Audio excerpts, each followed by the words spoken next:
For some, the concept of marriage is their one goal in life, their biggest dream. They crave having that shiny ring on their finger and the stability, safety, and selflessness that comes in the form of vowing to devote the rest of their life to a partner. For others, marriage is a curse. They relish in their freedom and independence, so it's their own personal nightmare to be tied down to one person. Of course, there are plenty of feelings in between that don't stray quite so far one way or the other.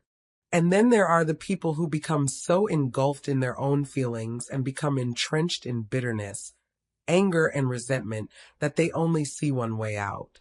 Committing uxoricide is the act in which a husband kills his wife, and in today's video, we'll be exploring 3 disturbing cases of such incidents.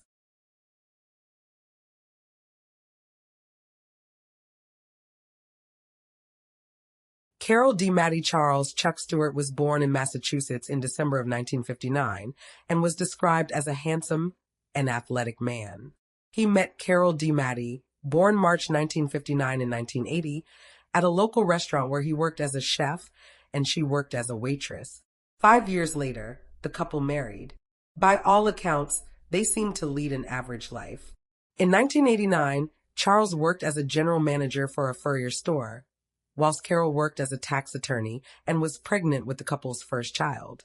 Not a huge amount is known about the details of the pair's relationship, but it's obvious that something at some point had shifted between them, at least for Charles.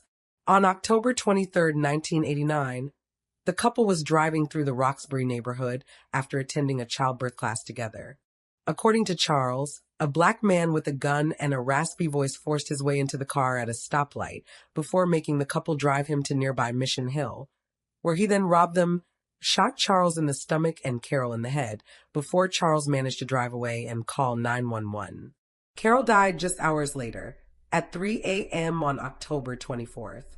Her funeral took place on the 28th at St. James's Church. Just before her death, doctors managed to deliver Carroll's 2-month premature baby by C-section. He was named Christopher, as per his parents' wishes, but tragically, Christopher had suffered trauma and oxygen deprivation and died only 17 days later. His funeral was held on November 20th, 1989, and he was buried with his mother under her maiden name. Charles was hospitalized for 6 weeks and required 2 operations. Whilst he was recuperating, the Boston Police Department searched desperately for the killer of Carroll Stewart and her baby, using the description provided to them by her husband. Eventually, police landed on Willie Bennett, and he was identified by Charles in a lineup on December 28th. The case appeared to be relatively cut and dry until it suddenly collapsed on January 3rd, 1990, when Charles's brother Matthew named Charles as the killer of his wife and child. Matthew explained that he had met Charles that night to help him commit insurance fraud, but when he arrived, he saw that Carroll had been shot and his brother had shot himself to make it appear as if the couple had been attacked. Matthew took the gun and the pair's valuables, including their wedding rings, and threw them off Pine River's bridge in Revere. Some items, including the murder weapon, were later recovered. During all this, police learned that Charles was upset at the idea of becoming a father, as he was worried about whether Carroll would go back to work afterwards. It was also uncovered that some sort of relationship was had between him and a 4-year employee. But she denied any romantic involvement with Charles. The Boston Globe reported that a $480,000 check was issued via Carroll's life insurance policy to her husband. But police couldn't find the check, and there was no evidence that he'd cashed it. A TV show then confirmed that Charles had received $100,000 of life insurance, which he cashed after he left hospital. He also bought a new car for $16,000 and used cash to do so. On January 4th, 1990, just hours after the truth of what had really happened that day was revealed, Charles went to meet his lawyer. Afterwards, his car was found abandoned on the Tobin Bridge in Chelsea. A note in the car claimed he was beaten by the new accusations and was sapped of his strength. Charles's body was found in the Mystic River the following day. Despite his protest that he was innocent, it was later found by authorities that Charles had previously expressed a desire to kill his wife. In 1991, Matthew was indicted for the charges of insurance fraud and obstruction of justice. An associate of his was also charged as an accessory to murder. Matthew pled guilty and was sentenced to 3 to 5 years in prison. He was initially released in 1997, but was later apprehended again on cocaine trafficking charges. He died in September 2011 from a drug overdose in a homeless shelter in Cambridge. Willie Bennett was originally arrested for the murder of Carol Stewart and her unborn child, said of Charles in 2017. Carol's family went on to establish the Carol D. Maddy Foundation to provide scholarship aid to Mission Hill residents. As of 2006, $1.2 million had been awarded to 220 students. So that was 3 disturbing cases of husbands killing their wives. Let's hope you truly know your partner if you choose to get married. Stay safe, and we'll see you in the next one.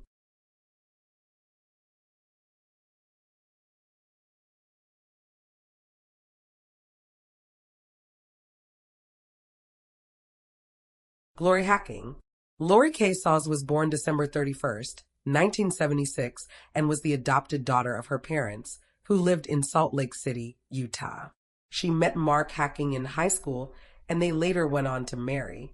The couple lived a relatively quiet, normal life. In July of 2004, Lori was 5 weeks pregnant, and she and Mark planned to move to North Carolina, where he would start medical school. All of that changed, however, on July 19th. At 10:49 a.m., called 911 to report his 27-year-old wife missing. According to him, she'd left for a jog that morning in the Memory Grove and City Creek Canyon area of Salt Lake City, but hadn't returned, nor had she turned up to work. At a later date, one witness would come forward claiming to have seen Lori that day, but she then went on to withdraw her claim.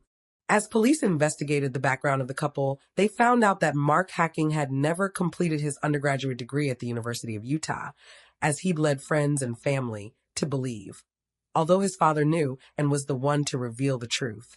Mark had previously claimed to have graduated with honors in psychology. The North Carolina Medical School had no records of his application either. This immediately made the police suspicious of Lori's husband. Shortly after Lori's disappearance, Mark was found running naked through the streets. He was taken to hospital for a mental health evaluation and got himself a defense lawyer.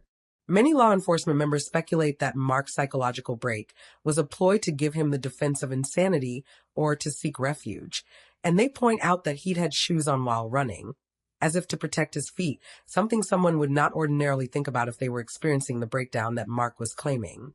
On August 2nd, 2004, Mark was arrested on suspicion of aggravated murder. Police at the time believed that he'd acted alone, killing her with a .22 caliber rifle as she slept, and then dumping her body in a dumpster. There was blood located in several different places in the apartment, including on the headboard of the bed and on a knife found in the bedroom. There was even blood in Lori's car, in which the seat had been adjusted to fit someone 6 feet tall. The police also noted that the bathtub was extremely clean and smelled of bleach, and that the mattress on the couple's bed was new. It was later found that Mark had been purchasing the mattress when he claimed to have been searching for his missing wife. As police were confident they'd gotten their man, Mark's 2 brothers came forward to put the final nail in his coffin, claiming he'd confessed to them just 5 days after she disappeared. As a result of their testimony, first-degree murder charges were brought against Mark on August 9th. Several months later, on October 1st, 2004, at 8:20 a.m., searchers found the remains of a woman in Salt Lake County landfill. That afternoon, the remains were positively identified as those of Lori Hacking. Searchers had also found the carpet she had been rolled into by her husband. On October 29th, Mark pleaded not guilty to the charge of first-degree murder, despite desperate pleas from Lori's brother to save his family the grief and cost and plead guilty to murder. 6 months later, on April 15th, 2005, Mark Hacking pleaded guilty to the first-degree murder charge.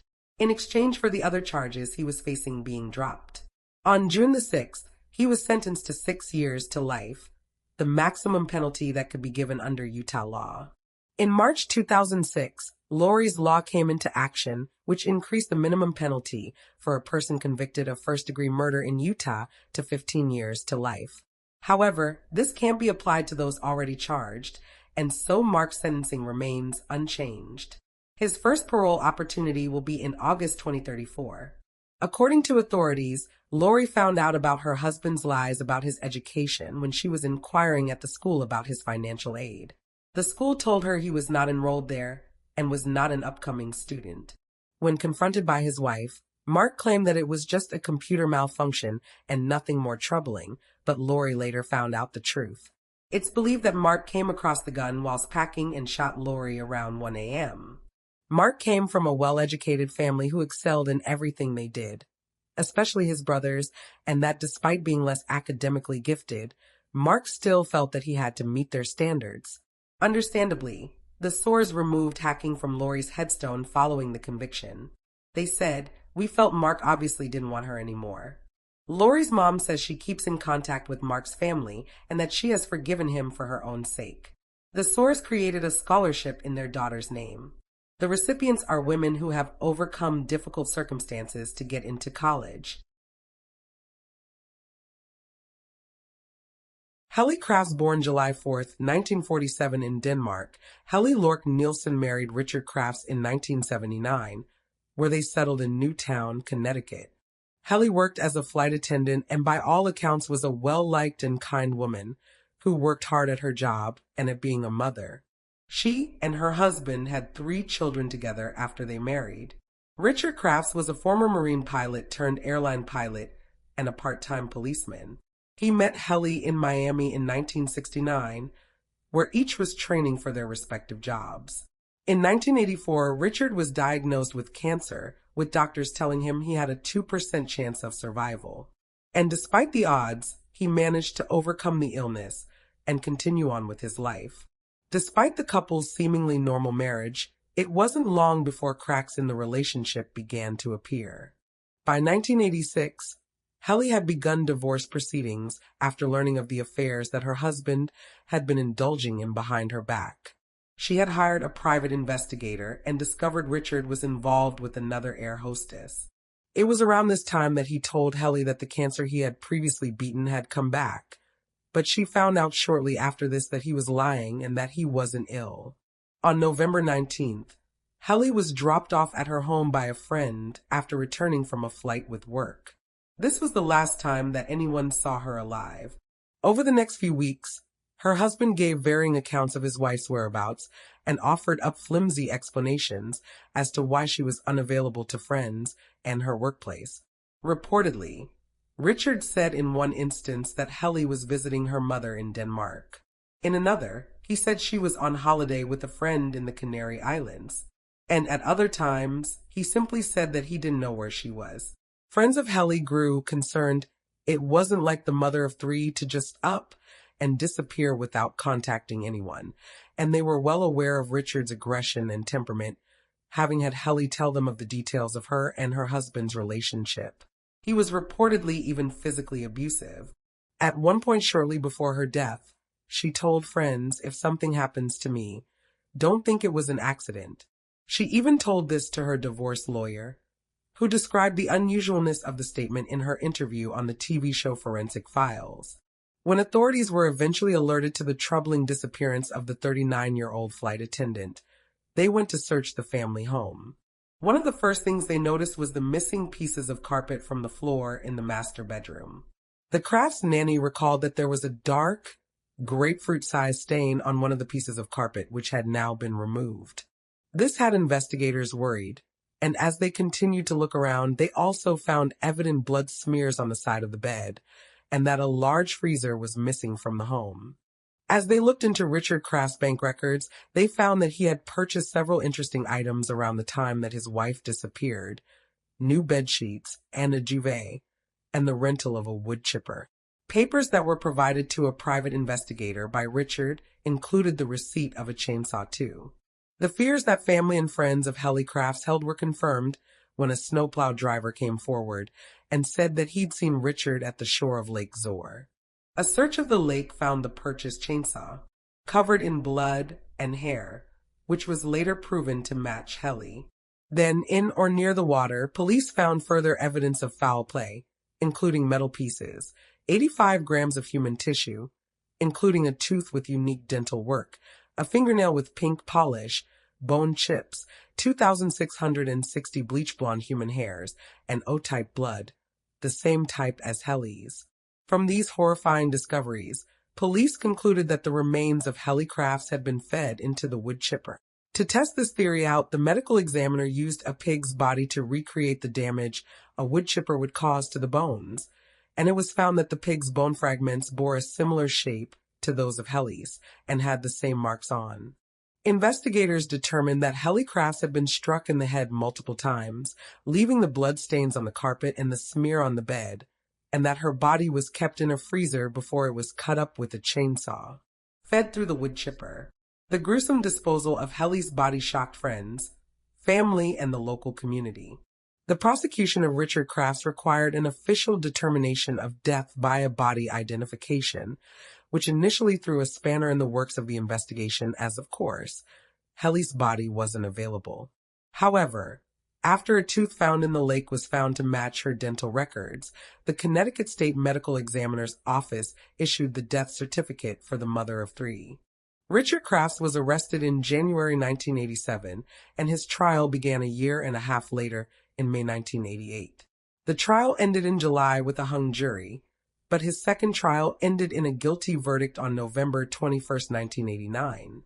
During one of the trials, Richard's defense team claimed that since Helly was bilingual and could speak 4 different languages, she could have run off and gone anywhere, since she knew enough in local languages to do so. This argument clearly did not wash with the second jury, who were overwhelmed by the physical evidence.